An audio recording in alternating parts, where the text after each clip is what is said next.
ओम शांति। 29/3/23 की वाणी है। मीठे बच्चे, तुम्हारी याद अनकॉमन है। जिसे तुम इन आंखों से देखते नहीं, उसे याद करते हो और उसकी याद से तुम्हारे भी कर्म विनाश हो जाते हैं।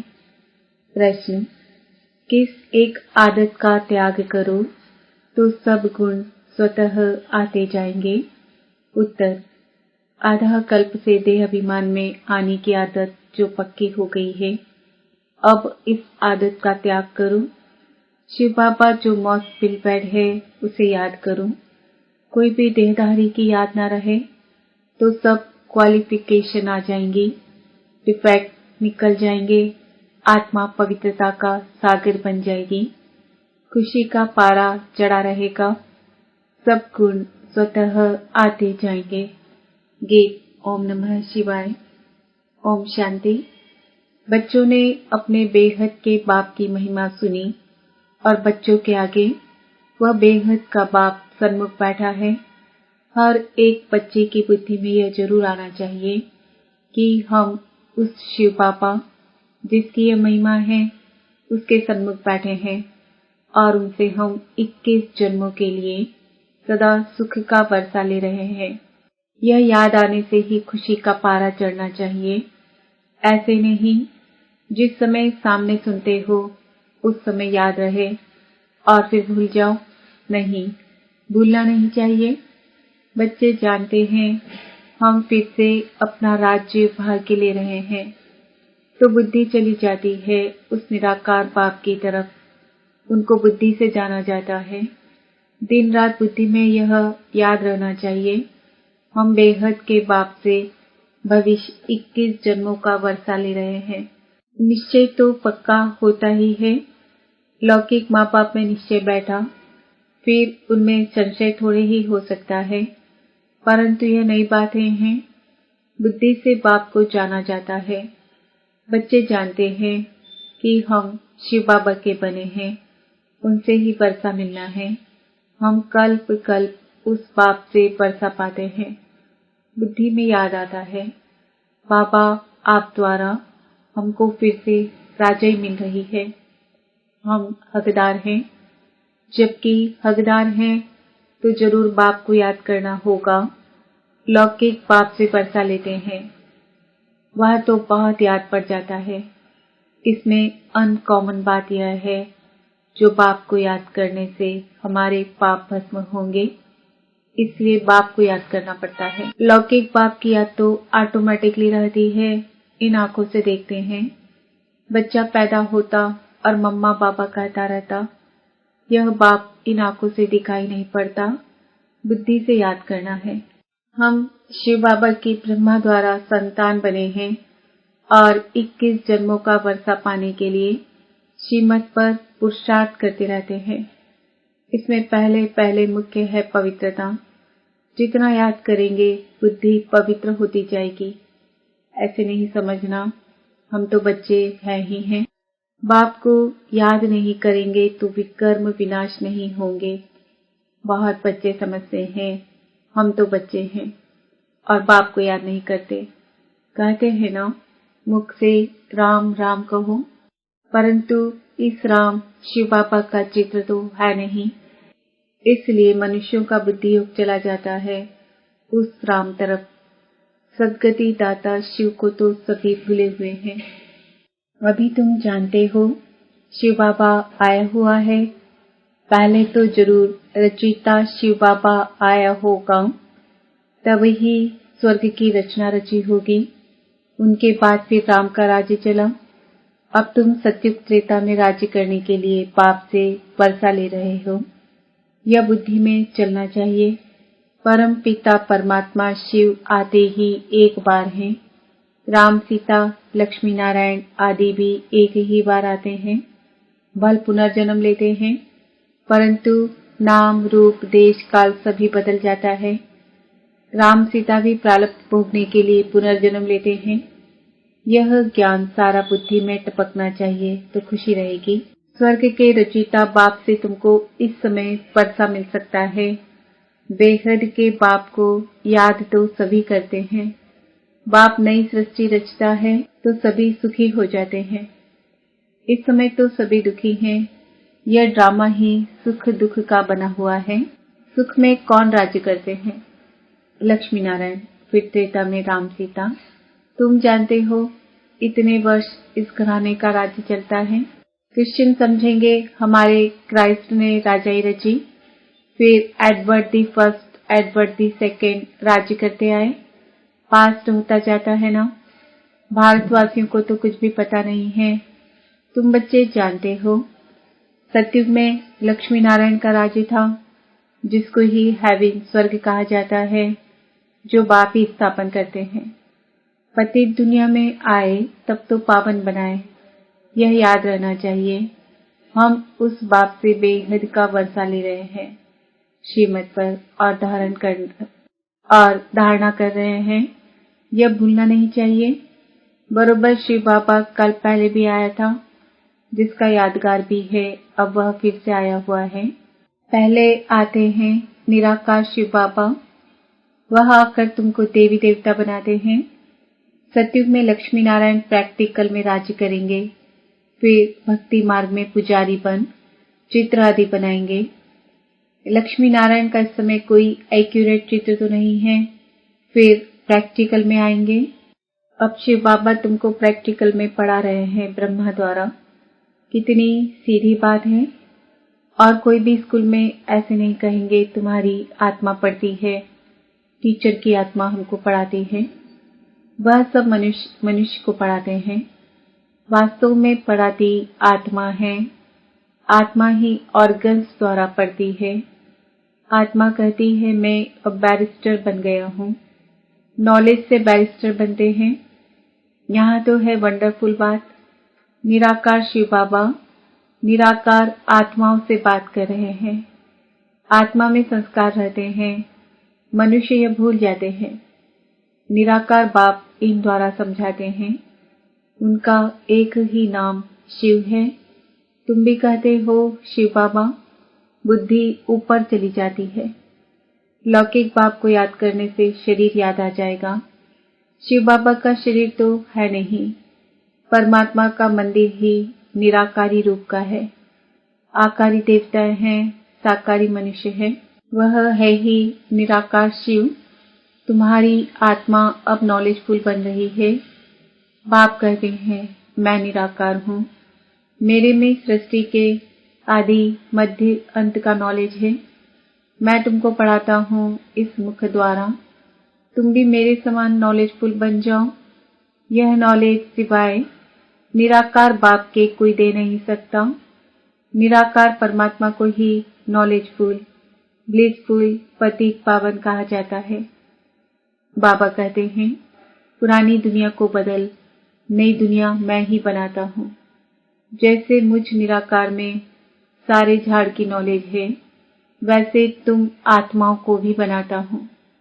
तुम्हारी आत्मा भी ऐसी नॉलेजफुल बनती है। तुमको आप समान बनाता हूँ। इस सृष्टि के आदि मध्य अंत की नॉलेज सुनने से तुम चक्रवर्ती राजा रानी बनेंगे। मनुष्य मनुष्य को देवता बना न सके। बाप है ज्ञान का सागर, पवित्रता का सागर। बच्चों को आप समान बनाते हैं तो सब गुण होने चाहिए। फिर तुम देवता बनेंगे तो क्वालिफिकेशन बदल जाएगी। बाप की क्वालिफिकेशन अलग है। बाप ज्ञान का सागर है, तुमको भी बनना है। बाप पवित्रता का सागर है। हम आधा कल्प पवित्र रहते हैं। बाप कहते हैं ड्रामा अनुसार तुम पतित बनते हो, फिर मैं आकर पावन बनाता हूँ 21 जन्म के लिए। सिर्फ तुम श्रीमत पर चलो। एक मुझे याद करो, दूसरा न कोई। मैं तुमको स्वर्ग का मालिक बनाता हूँ। बाप को भूल और कोई की याद में रहेंगे तो डिफ्लेक्टेड हो जाएंगे। शिव बाबा है मोस्ट बिलवेड, सबसे प्यारा बाप है। तुम्हारा नाम भी गाया हुआ है, वंदे मातरम। तुम्हारी आत्मा पवित्र बनती है। तुम पवित्र बन भारत को स्वर्ग बनाते हो, इसलिए तुम्हारा नाम बाला है। शिव शक्ति पांडव सेना। तुम पांडव भी हो, क्योंकि परमधाम की यात्रा पर युद्ध के मैदान में खड़े हो। माया पर जीत पाने के लिए बच्चे जानते हैं हमको बाप जैसा मास्टर ज्ञान सागर, पवित्रता का सागर बनना है। देह का अहंकार टूट जाना चाहिए। जन्म जन्मांतर देह धारण की है तो वह आदत पक्की हो गई है। अब इस आदत का त्याग चाहिए। जैसे बाप निराकार है तो देह अभिमान कहाँ से आया। तुमको भी इस पुरानी देह को छोड़ मेरे पास आना है। विनाश होता है तो कुछ कारण होगा ना। वर्थ नॉट ए पैनी चीज का ही विनाश होता है। अब तुमको स्वर्ग चलने लायक बनाते हैं। वहां सदैव सुख ही सुख है। सुखधाम और शांति धाम, यह है दुखधाम। अशांत किया है रावण ने, फिर शांति देने वाला है परम पिता परमात्मा। कोई कहते हैं मन की शांति चाहिए। बोलो कैसी शांति चाहिए। यह तो है दुखधाम। क्या तुमको सुखधाम चलना है? बाप को याद करो तो सुखधाम चलेंगे। अशांत करने वाला है रावण माया, जो यहाँ हाजिर है। मुक्ति जीवन मुक्ति में अशांत करने वाला रावण होता नहीं। इसलिए अब चलो अपने घर वापस। अगर सत्युग में चलना चाहते हो तो चलो। हर एक आत्मा जीवन मुक्ति जरूर चाहती है। ऐसे नहीं सब सत्युग में जीवन मुक्ति में चलेंगे। वह तो सिर्फ तुम बच्चे ही चाहते हो। बाकी जो आत्माएं ऊपर से आती है वह पहले जीवन मुक्ति में है। माया की परछाया नहीं लगती है। सतो प्रधान बन फिर सतो रजो तमो में आते हैं। माया के होते हुए भी आत्मा को सुख जरूर भोगना है। दुख नहीं हो सकता क्योंकि पवित्र है ना। फिर अपवित्र होने से दुख पाएंगे। ऐसे नहीं आने से ही दुख पाते हैं। यह सुख दुख का खेल बना हुआ है। बाबा के ख्यालात चलते रहते हैं। मनुष्यों को भीति देने के लिए बोर्ड लगाना चाहिए। तुम हो रूहानी पंडे, वह है जिस्मानी देहधारी पंडे। तुम अपने को विदेही आत्मा देह से अलग समझते हो। तुम जानते हो बाप हम आत्माओं को ले जाएंगे। तुम जानते हो बाबा आया हुआ है इस कर्म क्षेत्र पर। हम भी वहां से आते हैं। सभी आत्माएं जो एक्टर्स हैं, इम्पेरिसिबल इमॉर्टल आत्माएं हैं, कब मरती नहीं। यह अच्छी रीति निश्चय हो जाना चाहिए। हम शिव बाबा से अनेक बार वर्षा ले चुके हैं, फिर भी लेंगे। पुरुषार्थ से तुम जानते हो शिव बाबा हमको स्वर्ग का वर्षा दे रहे हैं, तो क्यों नहीं उनसे वर्षा लेते हो। बाप और वर्षे को याद करेंगे तो अंतमति सुगति हो जाएगी। बाकी सिर्फ राम राम कहने से मुक्ति थोड़ी ही हो जाएगी। अखबार में डालते हैं फलाना स्वर्गवासी हुआ। उनसे पूछना चाहिए स्वर्ग किसको कहते हो। यह तो नर्क है, तो पुनर्जन्म भी नर्क में लेंगे। स्वर्ग है तो पुनर्जन्म भी स्वर्ग में लेंगे। अगर कोई शरीर छोड़ नर्क से स्वर्ग गया, वहां तो उनको बहुत वैभव मिलेंगे। फिर नर्क के वैभव खिलाने उनको स्वर्ग से नर्क में क्यों बुलाते हो। उनको नर्क का भोजन खिलाएंगे तो ऐसी बुद्धि हो जाएगी, जैसा अन्न वैसा मन हो जाएगा। स्वर्ग में तो दूध घी की नदियां बहती है। तुम तो घासेट का खाना खिलाएंगे। श्रीनाथ द्वारे में अच्छे घी का भोग लगता है, क्योंकि वह राधे कृष्ण का चित्र है। दोनों की याद में भोग भी अच्छे अच्छे वैभव बनाकर लगाते हैं। ऐसा भोग और कहाँ नहीं लगता। जगन्नाथ का भी मंदिर है, वहां चावल का भोग लगाते हैं, वहां वैभव नहीं चढ़ाते। अब तो नर्क है तो दुख है, स्वर्ग में तो सुख था। बाप समझाते तो बहुत अच्छा है, परंतु धारणा नंबरवार होती है। यह भी ड्रामा में नूर है। ड्रामा अनुसार नौकर चाकर भी बनने हैं। थर्ड क्लास टिकट भी कोई तो जरूर लेंगे ना। फर्स्ट क्लास है सूर्यवंशी राजधानी, सेकंड क्लास चंद्रवंशी राजधानी, थर्ड क्लास है प्रजा। उनमें भी नंबरवार है।